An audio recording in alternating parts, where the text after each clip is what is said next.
I call Tamatha Paul. Kia ora, Madam Speaker. Today I am taking a call on behalf of Te Pāti Kākariki to speak about one of the, keynote aspects of this budget amongst a slash and burn budget where almost every other facet of our public services has been cut.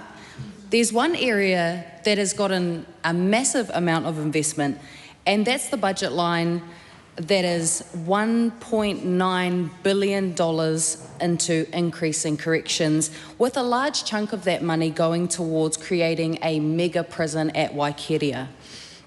There's something deeply disturbing about a government that would rather invest billions of dollars into locking people up after the harm has already been created, as opposed to preventing harm from happening in the first place.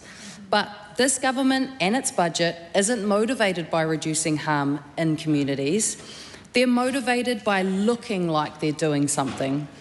We have a government that says that they care about victims, but if they did, they would not have cut $25 million tagged for improving outcomes for the victims of crime. We know that one of the biggest drivers of crime is poverty.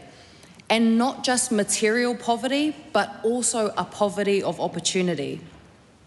Last week I went to the youth prison in Christchurch and heard about how some young people preferred to be in prison as opposed to being in their communities, because at least if they were in prison, they had guaranteed meals every day and a bed to sleep in.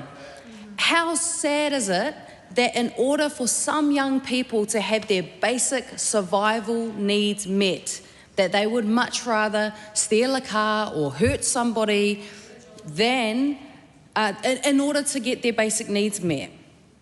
And if we look at the areas that the government has made cuts to within this budget, we can see that there's $1.81 billion worth of cuts within the housing space, including scrapping the Homelessness Action Plan, making it easier to evict people from emergency housing and from public housing, and reducing the funding for rangatahi transitional housing.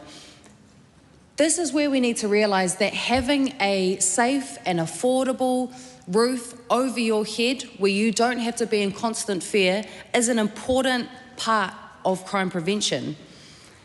And Angela Davis, who is an African-American researcher looking into prisons and the role that they play in our societies, said that prison construction and the attendant drive to fill these new structures with human bodies has been driven by ideologies of racism and the pursuit of profit. And her writings on the American prison system may feel far away, but they are becoming more and more relevant to us when we look at another item that has been funded within the budget, which is the reinstatement of the 3 strikes law, and the fact that that has been imported from America, the country with the highest incarceration rate in the world. And we're building jails and we're building prisons at a rate that matches the United States. In fact, Aotearoa now has one of the highest rates of imprisonment in the world. If prisons worked, this government wouldn't be increasing the budget for prisons by $2 billion. And if prisons worked, their populations wouldn't keep rising year on year.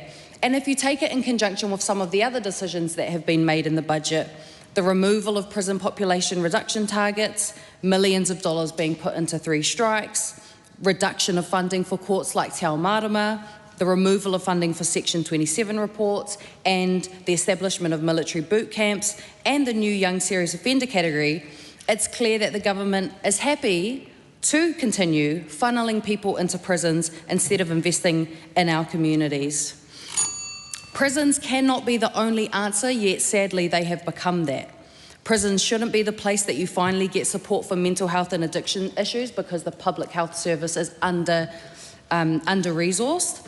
Prisons shouldn't be the first place you get the opportunity to connect with your whakapapa and your identity. Prisons shouldn't be the place you finally get a diagnosis for health issues that you've struggled your entire life with, yet they have become the only issue. I ask that we be a bit more creative in our response to the harm that is created in our communities, and that we invest in those things that we know are the drivers of crime instead of continually focusing on bottom of the cliff approaches.